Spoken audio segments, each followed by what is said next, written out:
میں اپنے نبی کے کوچے میں چلتا ہی گیا، چلتا ہی گیا۔ بسم اللہ الرحمن الرحیم۔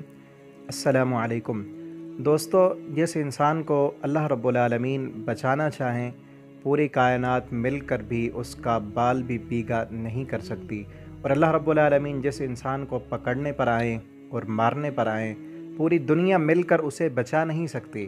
اسی طرح کا یہ ایک واقعہ ہے۔ علامہ امام قرطبی رحمہ اللہ تعالیٰ فرماتے ہیں کہ میں اندلس میں تھا، قرطبہ کے علاقے میں تھا کہ دشمن نے دیکھ لیا۔ وہ تعداد میں کافی زیادہ تھے اور میں اکیلا تھا۔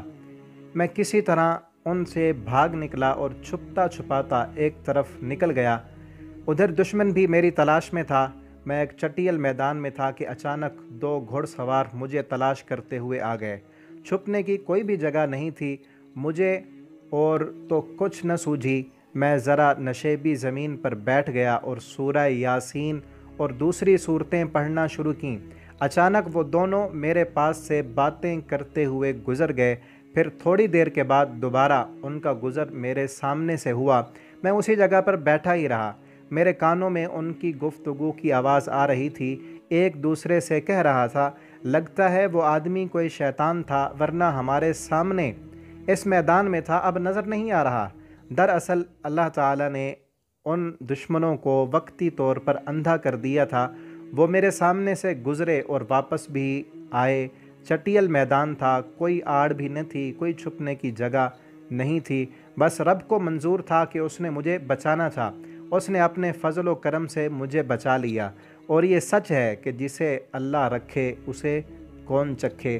تو ہمارا ایمان اور یقین بھی اللہ کی ذات پر ہونا چاہیے کہ اللہ رب العالمین اگر ہمیں بچانا چاہتے ہیں، پوری کائنات بھی ایک ذرے کے برابر بھی ہمارا نقصان نہیں کر سکتی، اور اللہ رب العالمین نے اگر نقصان ہماری قسمت میں لکھا ہے تو پوری دنیا مل کر بچا نہیں سکتی۔ اللہ تعالی ہمیں یہ ایمان نصیب فرما دیں۔